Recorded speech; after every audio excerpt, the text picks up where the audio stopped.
In the beginning, there was darkness, and then, bang, giving birth to an endless expanding existence of time, space, and matter.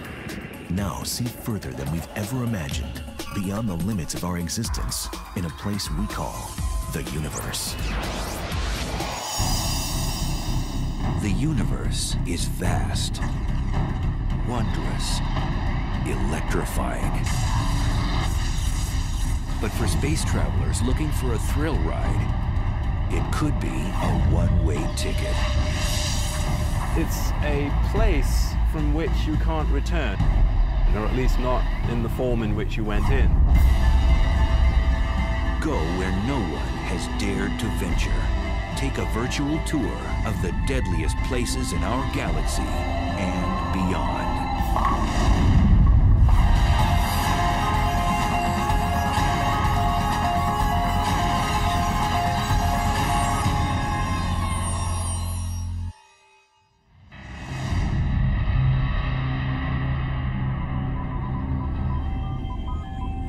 It's the ultimate frontier adventure. Space travel.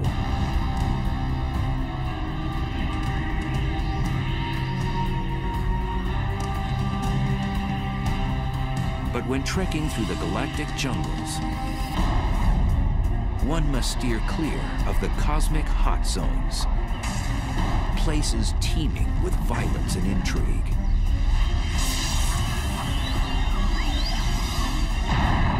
There are dangerous places, certainly very energetic phenomena that are a lot more powerful than atomic bombs being detonated, infinitely more powerful. The universe does seem to be a very violent place. It seems to have been born in a violent explosion called the Big Bang, and there's all sorts of violent processes going on.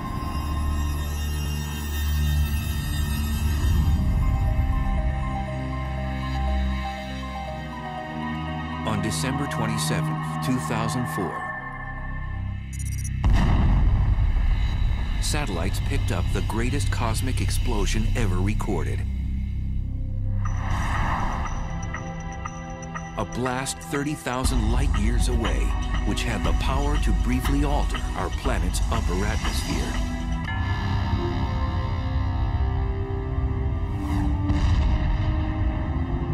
The blast was caused by a magnetar, the densest and one of the most dangerous stars in space.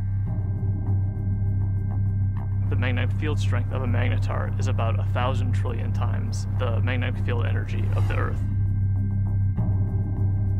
And for reference, this would wipe the information off a credit card at a distance of about 100,000 miles away.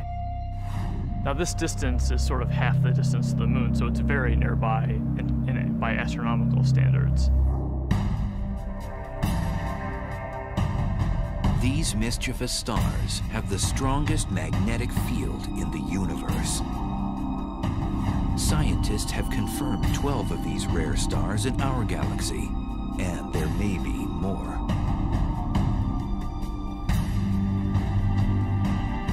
Caltech's Brian Cameron scans the Milky Way for these strange stars.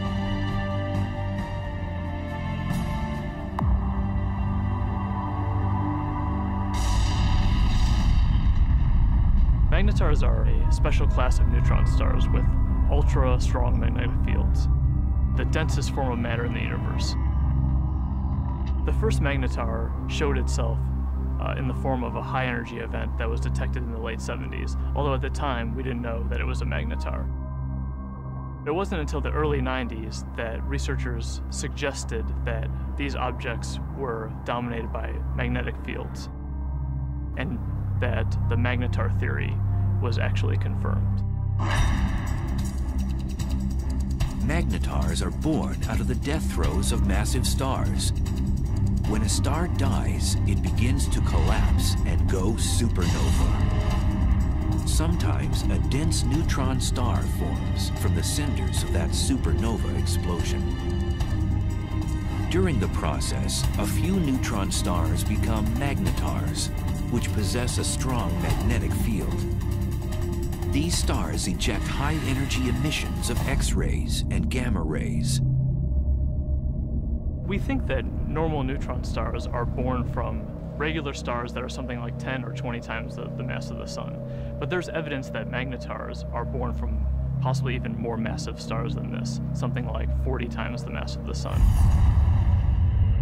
Typically, a star of such mass would be too heavy to form a neutron star. Instead, its mass would collapse into a black hole. Black holes are formed from cramming a certain amount of mass in a certain volume, and for whatever reason, these stars are unable to do that. One theory is that some massive stars undergo a weight loss program right before exploding as a supernova, losing 90% of their mass. So instead of collapsing into a black hole, the emaciated star becomes a neutron star with extreme magnetic powers. When the magnetic force gets incredibly strong, it deforms the magnetar's crust, creating seismic events called starquakes on its surface. Eventually, this crust breaks under the stress, and the magnetic field reconfigures itself into a lower energy state.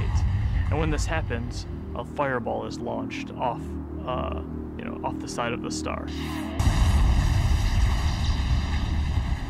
So starquakes on neutron star surfaces are thought to give rise to these giant flares that we see.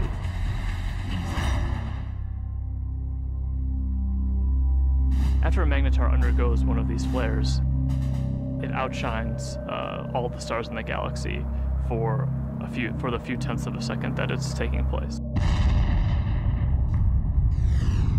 Within these giant flares are short bursts of gamma rays which move at the speed of light.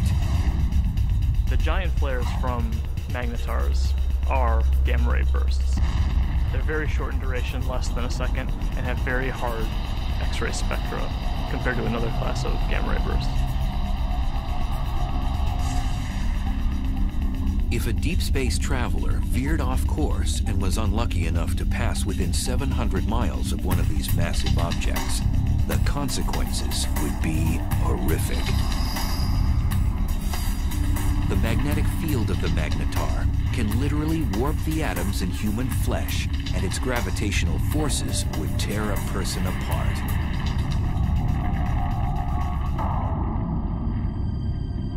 So then, how close would a magnetar have to be to wreak havoc in our solar system?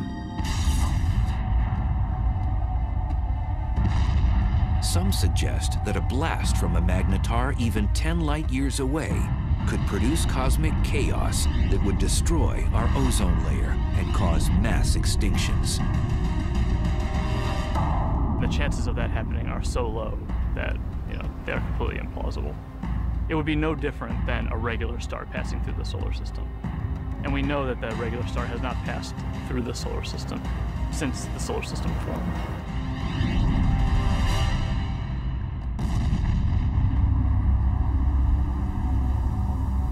Scientists think that magnetars are only a few thousand years old and will become dim after 10,000 years. We're just now starting to understand the life cycle of magnetars. We think that they're very young, but how young is still uncertain.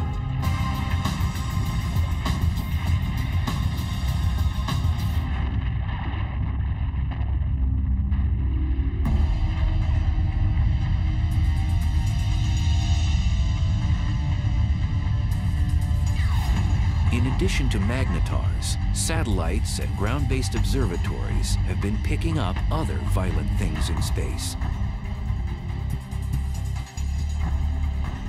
Scientists have now confirmed the existence of a phantom-like force that's so strong that it might very well be the most vicious phenomenon in the universe.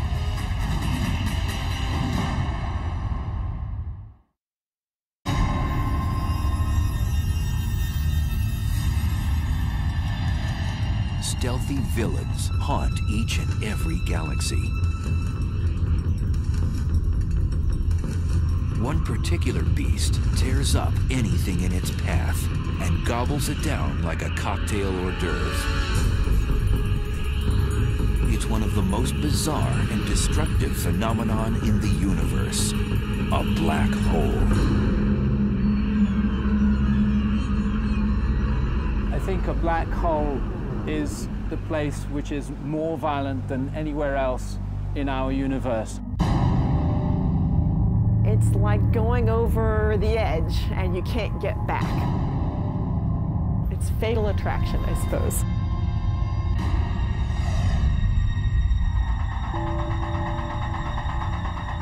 A black hole is a region of space where the pull of gravity is so immense that nothing can escape it, not even light.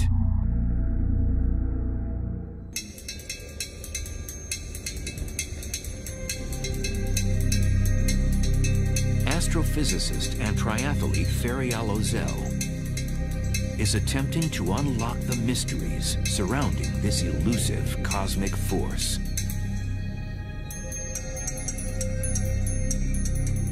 In a black hole, the gravity is so strong that no other force can compete with it, so everything collapses to a single point.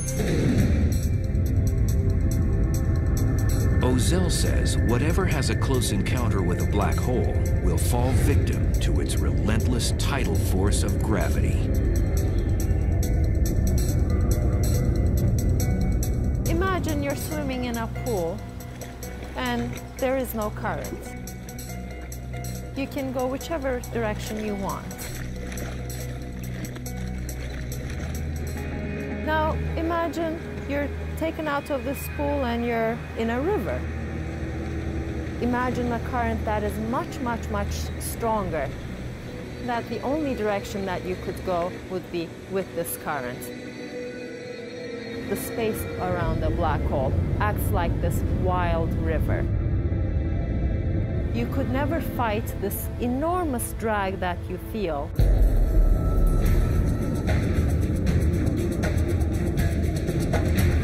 As an object approaches the edge of the black hole, called the event horizon, it reaches the point of no return.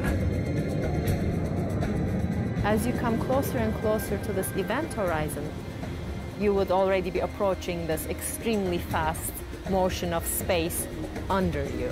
And your only future direction is now into the black hole.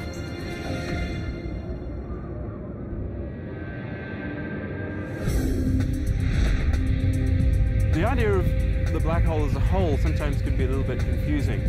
What it really is, in some sense, it's a place from which you can't return, or at least not in the form in which you went in.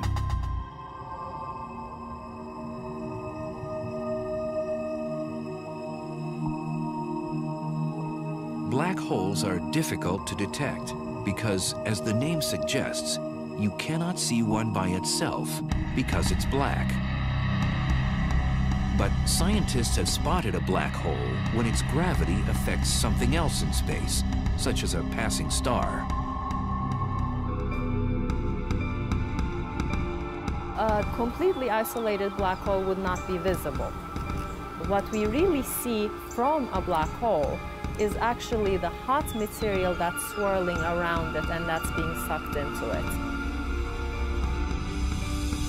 So in the neighborhood of these powerful black holes, you'll get a lot of radiation resulting from the black hole pulling in material and stretching it and twisting it as it's falling in. Black holes consume anything in close range, and there are billions upon billions of them prowling the universe.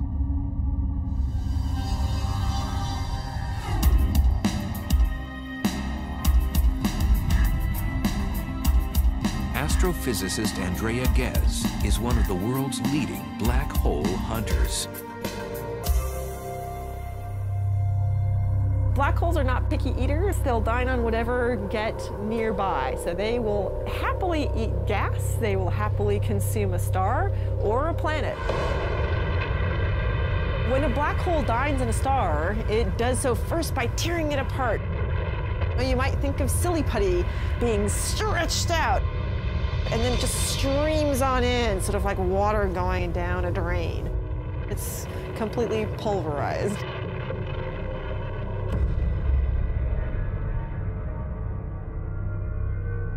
Black holes are produced, we believe, by the collapse of the core of a massive star, something like 25 or 30 times the mass of the Sun or more.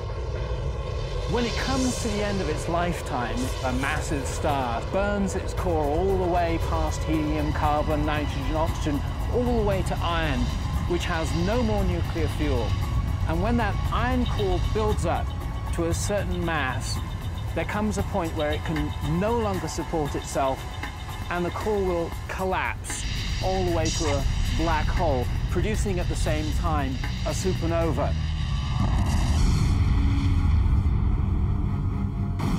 The supernova sends out explosive amounts of energy, so anything in its vicinity will get obliterated. Then the remnants of the explosion fall into a newly formed black hole.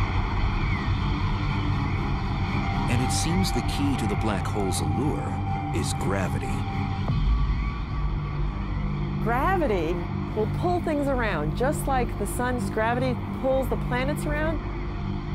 In fact, stars will happily orbit the black hole for most of its life and won't actually be sucked in. These stars are actually safe from the fatal attraction of the black hole. But if you do venture too close, like extremely close to the edge, then you do get sucked in.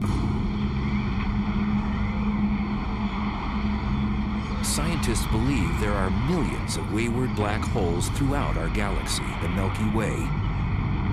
And because we can't readily see them, one could be right next door. So how close does something have to be to get sucked into a black hole? Too close to a black hole is about the distance between the sun and the Earth, but that is certainly too close. For future space travelers, death by a black hole would be a violent way to go.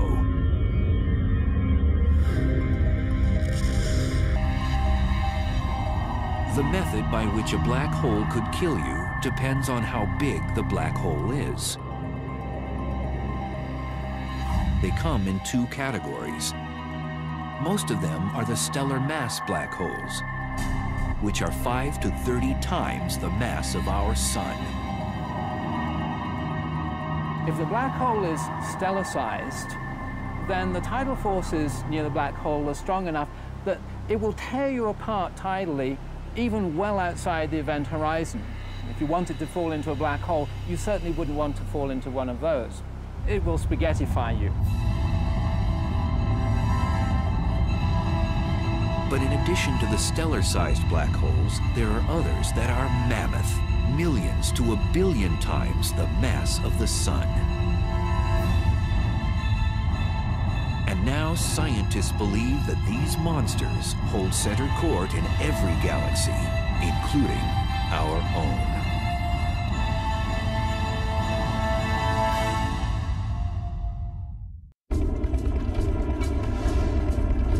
Black holes.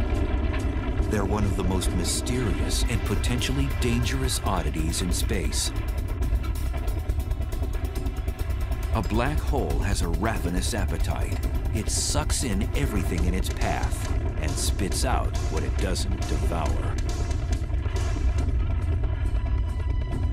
And now scientists have discovered there are supermassive black holes, which are millions of times bigger than their stellar mass cousins.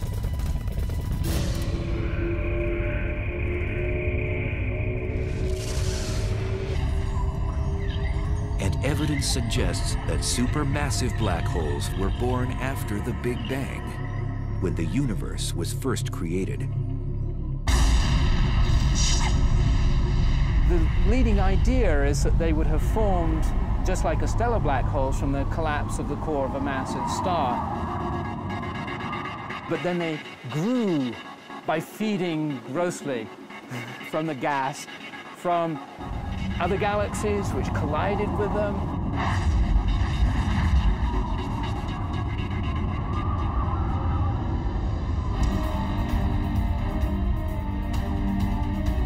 scientists have discovered that these black ogres wield their power in the center of galaxies.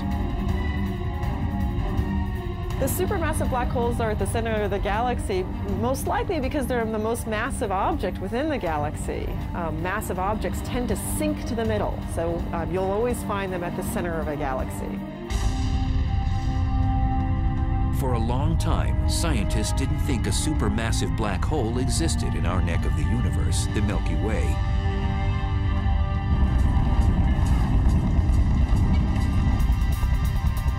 But in 1995, astrophysicist Andrea Ghez set out to prove one exists. We've done an experiment over the last 10 years to ask the question, is there a supermassive black hole at the center of our galaxy? And the way we did this experiment is to use the motions of stars at the center of our galaxy to test whether or not there's a large amount of mass inside a very small volume. And that's the proof of a black hole.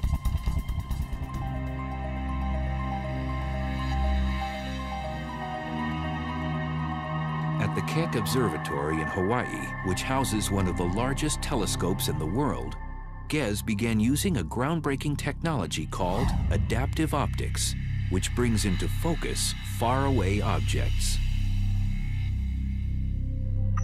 So this is without adaptive optics. This is what you would see. In this big square, there's nothing. We turn adaptive optics on, and you see the stars. This region contains the stars that provide the keys to our experiment. So we want to watch how these stars move. Ghez noticed that there was a large cluster of stars orbiting around an invisible object at the center of our galaxy. And they were moving at an unusually rapid rate. So we can actually see these stars that are really close to the center, and we can watch them go around. Those stars go around the black hole just the way the planets orbit the sun. The orbits tell us where the black hole is, so it's located right where the star is. That's the center of our galaxy. And the details of exactly how fast these stars are going around and how tight the orbits are tells us the mass of the black hole, which we think today is 4 million times the mass of our sun. For Ghez, confirming that a supermassive black hole indeed exists at the heart of our galaxy was like summiting Mount Everest. It was incredibly exciting to discover the supermassive black hole at the center of our galaxy, simply because it was a question we had set out to address. The question, is there a supermassive black hole? We could design an experiment that actually got at it.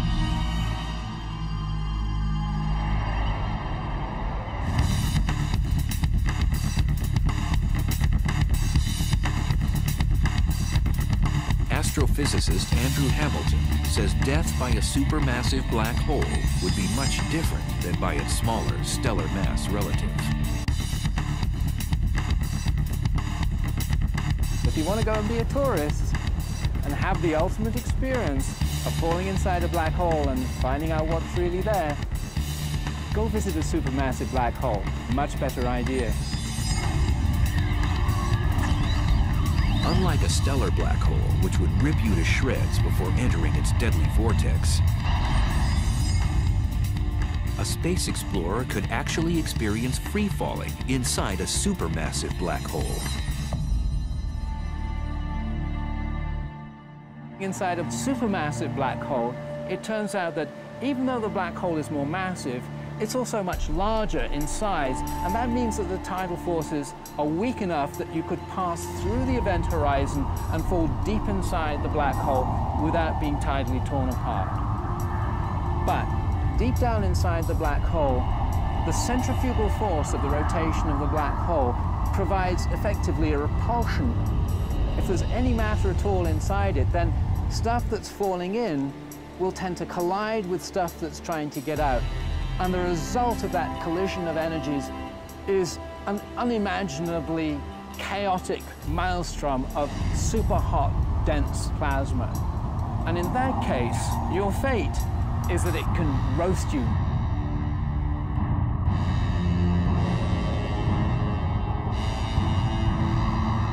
So how close would space travelers have to be to get sucked into a supermassive black hole in the center of a galaxy?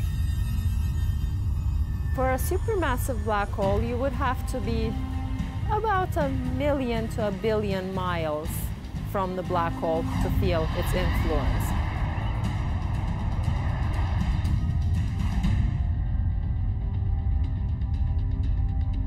Over the years, the Chandra X-ray Observatory has caught our galaxy's supermassive black hole nibbling on cosmic matter, not binging like other supermassive black holes. Our black hole is today inactive compared to other black holes. Our galaxy has very little gas at the center, and so there's nothing really for the black hole to feed on. It's not eating very much. It's going on a bit of a starvation diet.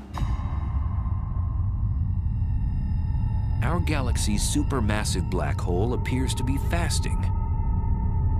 This is partly due to the fact that as a galaxy ages, less and less matter is present for it to gorge on. But in the future, it might be quite a bit more active if it ever gets a fresh supply of gas at its center to feed off of. One way to rejuvenate our supermassive black hole's appetite is to collide with another galaxy. Sound implausible? 2 million light-years away, our closest neighbor, the Andromeda Galaxy, is charging toward us at almost 75 miles per second, or 270,000 miles per hour.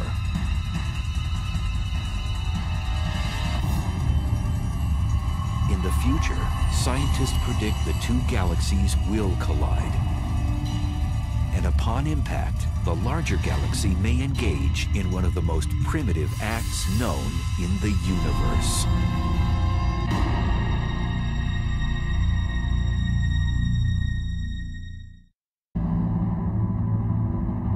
It's one of the most barbaric rituals in space.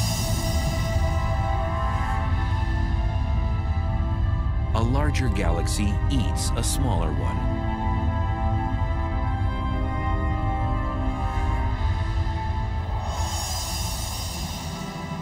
The scenario isn't a science fiction writer's fantasy. It's a cosmic reality. It's called galactic cannibalism.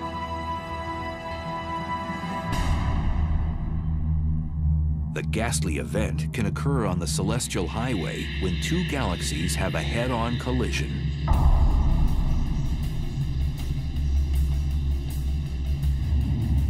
Both eventually meld together in a less than harmonious merger. If you're a galaxy, it's very violent. You're torn to shreds.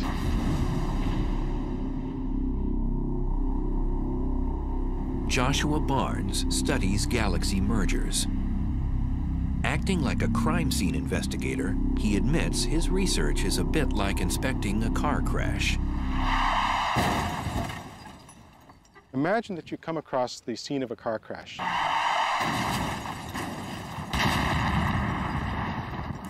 Two wrecked vehicles, but no witnesses. Nobody to tell you what happened. All you have is the physical evidence. That's basically what we have to do when we study colliding galaxies. So there are no witnesses to a galactic collision. All that you have is the present state of the wreckage. So you have to conduct a sort of forensic investigation to try and figure out what happened on the basis of what you have today. If they collided head-on, you would know because the fronts were squashed up, but if they, say, sideswiped each other, which is actually more likely in galactic collisions, that would leave you a completely different pattern of wreckage, and you could interpret that. So what causes galaxy mergers? It's gravity. Everything in the universe is falling freely through space, and where you've got two large objects like galaxies, their mutual gravity pulls them together, so they fall into each other. So it's really just the force of gravity pulling things around. The galaxies that we're seeing colliding today, most of them have been bound and destined to collide for upwards of 10, 15 billion years and they're only now just making it to that first collision.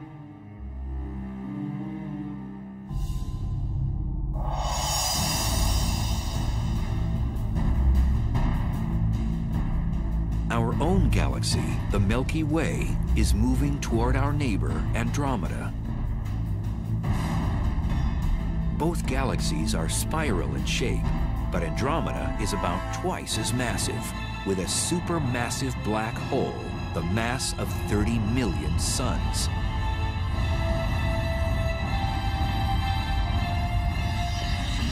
It'll look a lot like a dance. And you see the two galaxies come close together, so they kind of dance around each other, getting closer and closer and moving faster and faster before they finally come together. But at the point of impact, these galactic dancers will do more than pirouette. Each one has a spiral disk of stars, and then surrounding that, a halo of dark matter, invisible material that we can detect by its gravitational field. These two dark halos, which are much larger, will overlap as the galaxies pass by. Eventually, as the two galaxies spiral around each other closer and closer, you can no longer distinguish them as separate systems, and finally the nuclei merge.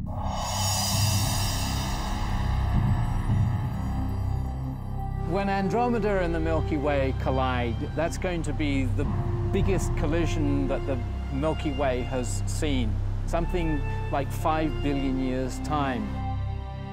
The good news is that we, the solar system, will have a grandstand view. What will happen is that two galaxies, their spiral disks, are going to get tidally torn apart into fantastical shapes.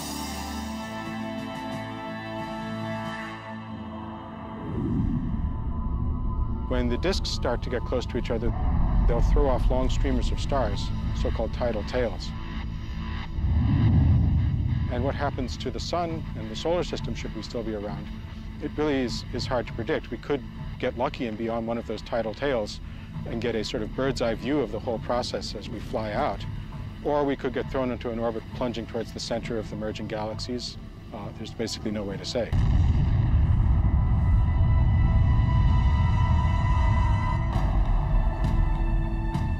During the merger, if our solar system moves through the suburbs or the edges of Andromeda, we might not notice anything. On the other hand, countless stars and space material could be propelled towards the planets, potentially disrupting their orbits around the sun. Moreover, the entire galaxy could face cosmic upheaval. We could have consequences which would nonetheless be dangerous. First of all, we could have a lot of star formation as a consequence of the merger. Currently, both the Milky Way and Andromeda galaxy have plenty of interstellar gas, the raw material from which stars are born. Now that would mean a lot more evolved stars, supernova, going off in our vicinity. And that could create shock waves, blast waves, bursts of cosmic rays, which would have nasty consequences.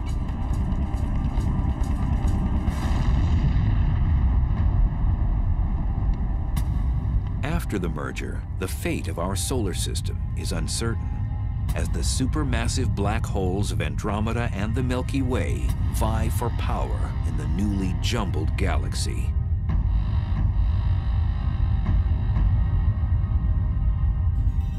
When they merge, they're going to form a new galaxy, and these two supermassive black holes will gradually spiral into the middle of the new galaxy. They will be a binary black hole for a short time. And these black holes will start to swallow gas as the collision stirs things up. Gas will fall into those black holes. They're going to turn on. They're going to start emitting radiation. But the potential for fireworks, possibly for fueling the black holes at the centers of the galaxies, matter falling into them, possibilities like that do exist. And then the only safe place to watch the process would be on one of those tidal tails riding out and escaping the collision.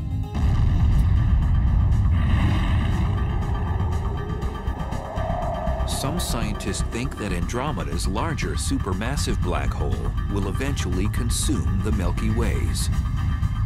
the two black holes will spiral in the center and become a binary black hole, and ultimately will merge with one another to become yet an even bigger supermassive black hole.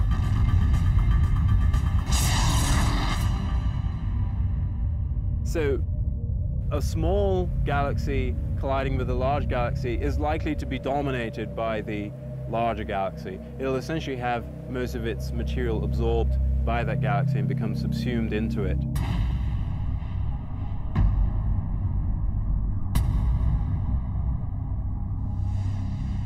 Scientists believe galaxy mergers are a way of life in the universe. Modern galaxies, including the Milky Way, have grown larger by cannibalizing smaller galaxies. Every galaxy that we see has probably been through many collisions. The Milky Way has a central bulge of stars, which are probably the relic of a previous collision. Most scientists agree that the much-anticipated merger between the Milky Way and Andromeda won't happen for at least 3 billion years.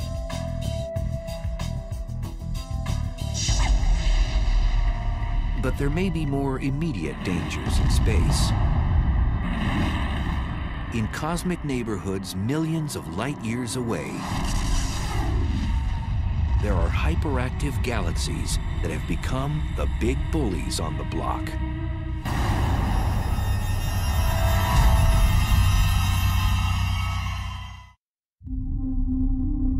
At the heart of some galaxies lives a cosmic monster. It transforms a run-of-the-mill galaxy into one of the brightest and deadliest in space. Quasars are peculiar objects, each powered by a supermassive black hole that continually swallows large amounts of matter, 10 to 20 stars every year. At the core of these objects lives a very large black hole. And the role of that black hole is to actually generate a huge amount of energy.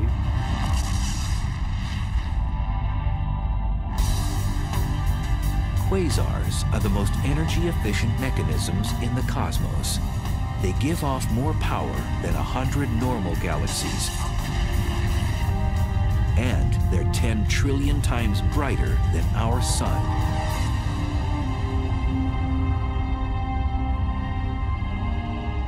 So how are quasars created in the universe?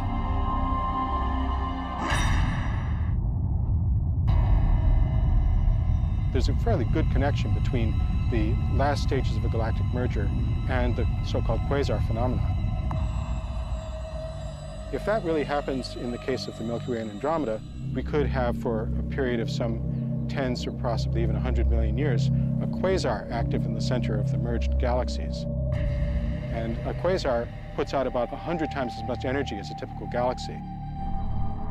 And if we were actually thrown into an orbit which took us towards the center of the galaxy, we could get very close to that quasar and really get scorched. The word quasar stands for quasi-stellar radio source, which means star-like emitters of radio waves. The word was coined when the quasar phenomena was still a mystery. Now we know they're not star-like at all. In addition to emitting radio waves and visible light, quasars also give off ultraviolet rays, infrared waves, X-rays, and gamma rays. All deadly if something or someone gets too close. A quasar is a supermassive black hole at large distance that is active. It's powerful, it's emitting light, and we can observe it in many wave bands. Quasars were first discovered in the 1960s, but as radio telescope imaging got better, astronomers discovered that some of those quasars also have powerful jets beaming out of them. These particular quasars are called blazars, probably some of the most violent phenomena in the universe.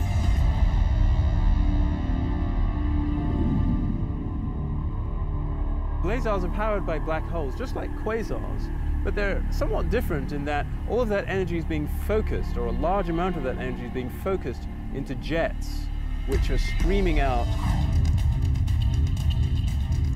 A blazar's aggressive plasma jets produce radiation in the form of radio waves all the way through the spectrum up to high-energy gamma rays.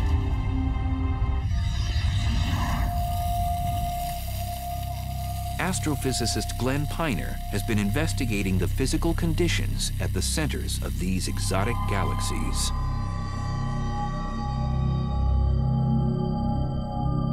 We can use this fountain to visualize the geometry of a blazar. If that circular base of the fountain represents the accretion disk, then the jet of water that's coming up represents the jet of plasma coming out from the blazar. And if the Earth is sitting up in the direction that that water is going, then we would see this object as a blazar. To an astronomer, it's like looking down a fire hose. It really gets you in the eye. You see this bright, blazing thing that we call a blazar. These blazar jets move exceptionally fast. The fastest observed move at 99.9% the speed of light. If you were to take a small object like this bowling ball and you wanted to accelerate it up to 99.9% of the speed of light, you would have to give this bowling ball all the energy produced in the world for an entire week to accelerate it to that speed.